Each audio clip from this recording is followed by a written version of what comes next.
आज है 6 फरवरी 2026 दिन शुक्रवार। आइए जानते हैं आज भारतीय बाजार की दिशा कैसी रह सकती है। कल बाजार बंद होने के बाद किन स्टॉक को लेकर बड़ी खबरें आई हैं जिन पर निवेशकों को नजर रखनी चाहिए। वॉल स्ट्रीट पर गुरुवार को जबरदस्त बिकवाली देखने को मिली जो सिर्फ टेक शेयरों तक सीमित नहीं रही। सॉफ्टवेयर सेक्टर को लेकर बढ़ी चिंता और कमजोर मैक्रो डेटा ने मिलकर पूरे बाजार पर भारी दबाव बना दिया। डाउ जोन्स करीब 600 पॉइंट टूट गया, वहीं S&P 500 में 1.2% की गिरावट आई और वो अपने 100-डे मूविंग एवरेज के नीचे चला गया। नैस्डैक में 1.6% की और गिरावट दर्ज हुई, जो अप्रैल 2025 के बाद सबसे खराब 3 दिन की गिरावट मानी जा रही है।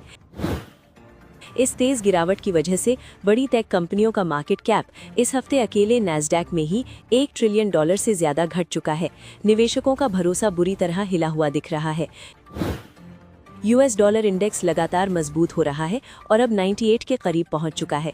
दूसरी तरफ सिल्वर जैसी कीमती धातुओं में भारी बिकवाली हुई, जहां सिल्वर की कीमतें एक ही दिन में करीब 20% गिर गई। बिटकॉइन भी इस दबाव से नहीं बच पाया और $63,000 के नीचे फिसल गया। अक्टूबर 2025 के अपने शिखर से अब तक बिटकॉइन लगभग 50% तक टूट चुका है, जिससे क्रिप्टो निवेशकों की चिंता और बढ़ गई है। बॉन्ड मार्केट में उल्टा ट्रेंड देखने को मिला, जहां 2 साल की US ट्रेजरी यील्ड इस साल के सबसे निचले स्तर पर आ गई है। आमतौर पर यह संकेत देता है कि बाजार आगे की आर्थिक स्थिति को लेकर सतर्क है। बिग टेक और सॉफ्टवेयर कंपनियों में जमकर मार पड़ी।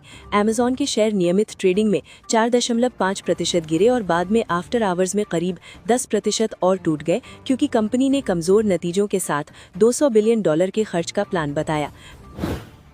माइक्रोसॉफ्ट के शेयर लगभग 5% नीचे बंद हुए।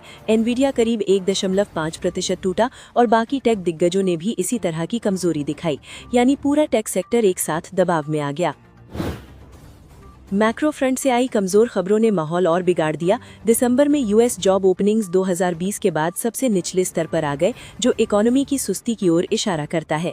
इसके अलावा जनवरी महीने में कंपनियों द्वारा घोषित की गई जॉब कट्स की संख्या 2009 की ग्रेट रिसेशन के बाद सबसे ज्यादा रही। पिछले हफ्ते जॉबलेस क्लेम्स भी उम्मीद से ज्यादा बढ़ गए। AI सेक्टर से जुड़ी खबर ने भी बेचैनी बढ़ाई, जब एंथ्रोपिक में अपने सबसे पावरफुल AI मॉडल का नया वर्जन लॉन्च करने की घोषणा की। इससे पहले इसके लीगल सर्विसेज में एंट्री ने ही सॉफ्टवेयर शेयरों में बिकवाली को तेज किया था।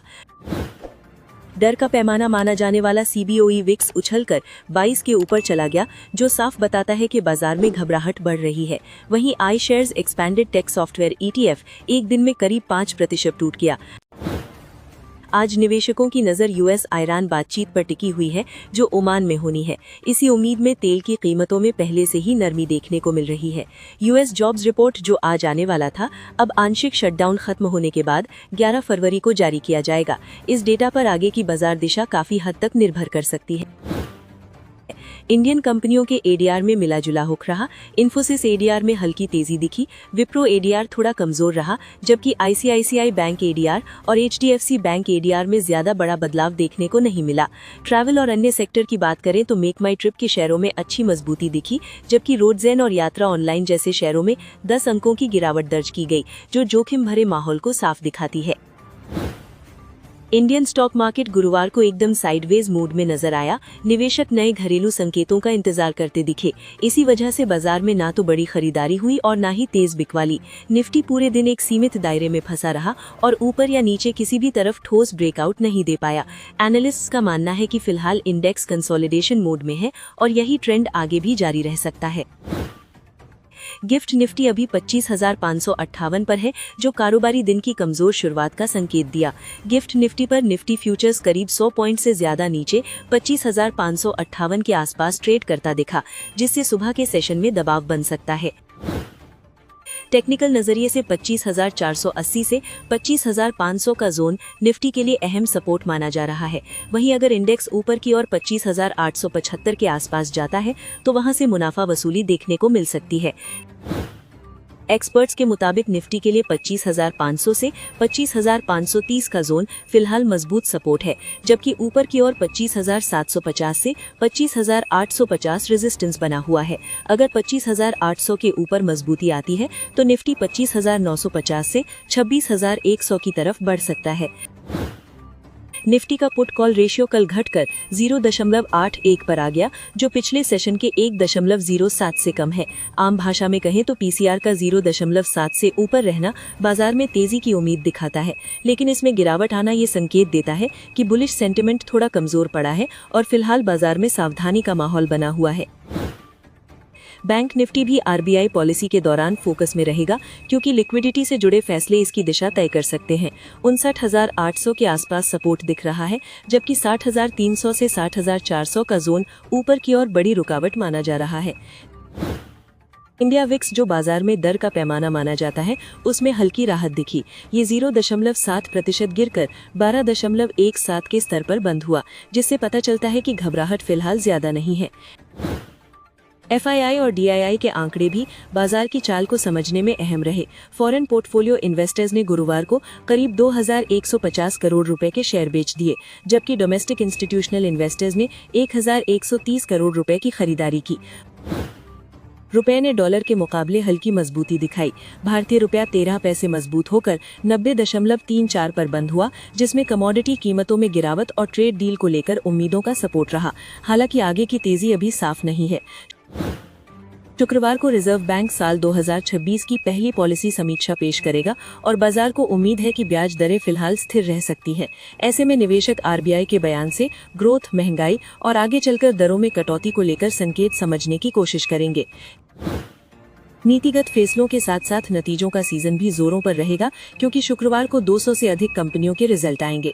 BEML, Bosch, JK Tyre, Jubilant Pharmova, MRF Shipping Corporation, Siemens और टाटा स्टील जैसी बड़ी कंपनियां बाजार की दिशा तय कर सकती हैं। अब बात करते हैं उन स्टॉक्स की जिन पर कल बाजार बंद होने के बाद बड़ी अपडेट्स निकल कर आई थी, जिनका असर आज शेयर बाजार में इनके स्टॉक्स पर देखने को मिल सकता है। इसलिए निवेशकों को इन सभी स्टॉक्स पर नजर बनाए रखनी चाहिए। इंडियन ऑयल कॉरपोरेशन ने दिसंबर तिमाही में जोरदार कमाई के साथ शानदार वापसी की है। मजबूत रिफाइनिंग मार्जिन और बेहतर ऑपरेशनल परफॉर्मेंस की वजह से शुद्ध लाभ 4 गुना से भी ज्यादा बढ़कर वित्त वर्ष 26 की तीसरी तिमाही में 12,126 करोड़ रुपए पहुंच गया, जबकि पिछले साल इसी तिमाही में ये 2,874 करोड़ रुपए था। कंपनी की ऑपरेशनल ताकत का अंदाजा इस बात से भी लगता है कि आय सालाना आधार पर 7% बढ़कर 2.31 लाख करोड़ रुपए हो गई, जो वित्त वर्ष 25 की तीसरी तिमाही में 2.16 लाख करोड़ रुपए थी। ये दिखाता है कि डिमांड और मार्जिन दोनों ने मिलकर नतीजों को मजबूत सहारा दिया। भारतीय एयरटेल की दिसंबर तिमाही में ऑपरेशनल परफॉर्मेंस मजबूत रही। कंसोलिडेटेड आय क्यूओक्यू आधार पर 3.5% बढ़कर 53,982 करोड़ रुपए और एबिटडा 4% बढ़कर 30,782 करोड़ रुपए पहुंचा, जिससे मार्जिन 57% हो गया। हालांकि ज्यादा खर्च और अन्य कारणों से शुद्ध लाभ हल्का दबाव में रहा और 2.4% घटकर 6,630.5 करोड़ रुपए रह गया, लेकिन मोबाइल ARPU बढ़कर 259 रुपए होना पॉजिटिव संकेत है। Life insurance corporation of India ने दिसंबर तिमाही में स्थिर और भरोसेमंद प्रदर्शन दिखाया। स्टैंडअलोन शुद्ध लाभ करीब 17% बढ़कर 12,958 करोड़ रुपए पहुंच गया, जो बीमा बिजनेस में मजबूत ग्रोथ को दिखाता है। वहीं नेट प्रीमियम आय 1.26 लाख करोड़ रुपए रही, जिससे कंपनी की बड़ी स्केल और पकड़ साफ नजर आती है।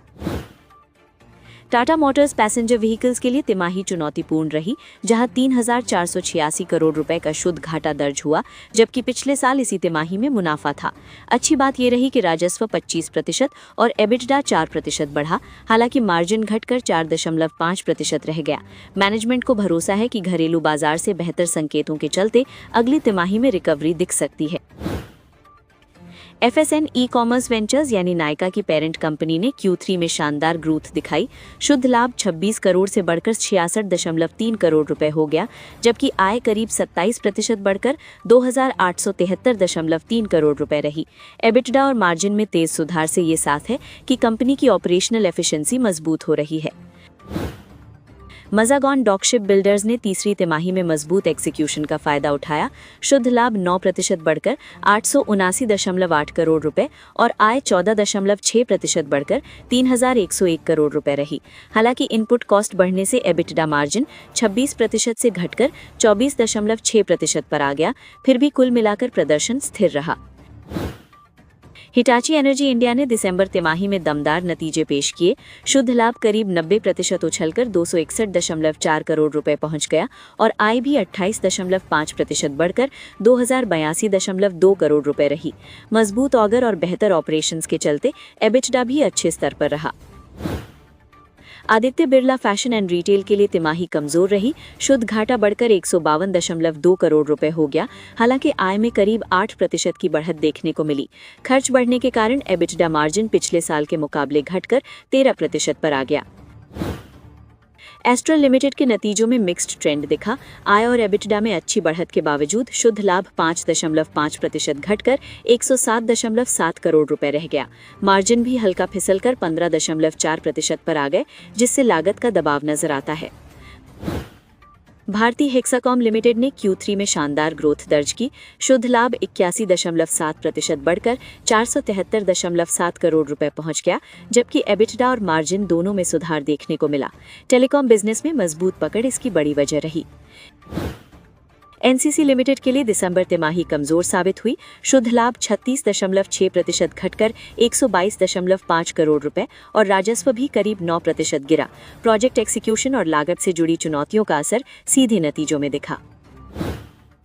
किर्लोस्कर ब्रदर्स लिमिटेड ने मुनाफे में हल्की बढ़त दिखाई, जहां शुद्ध लाभ 6% बढ़कर 12.4 करोड़ रुपए रहा। हालांकि राजस्व में गिरावट आई और मार्जिन भी पिछले साल के मुकाबले कम होकर 12.7% पर आ गए, जो दबाव की ओर इशारा करता है। जेकी पेपर लिमिटेड ने भविष्य की तैयारी के तहत 500 करोड़ रुपए के हाइब्रिड रिन्यूएबल पावर प्लांट में निवेश का ऐलान किया है। इससे कंपनी की एनर्जी कॉस्ट कम होने और सस्टेनेबिलिटी पर फोकस बढ़ने की उम्मीद है। एवरेडी इंडिया लिमिटेड के नतीजे मिक्स्ड रहे। शुद्ध लाभ 43.3% घटकर 7.5 करोड़ रुपए रह गया, लेकिन आय में 10% की बढ़त और एबिटडा मार्जिन में हल्का सुधार देखने को मिला।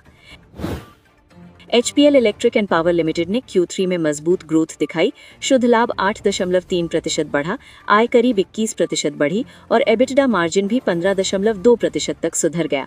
ये बेहतर डिमांड और ऑपरेशनल कंट्रोल को दिखाता है।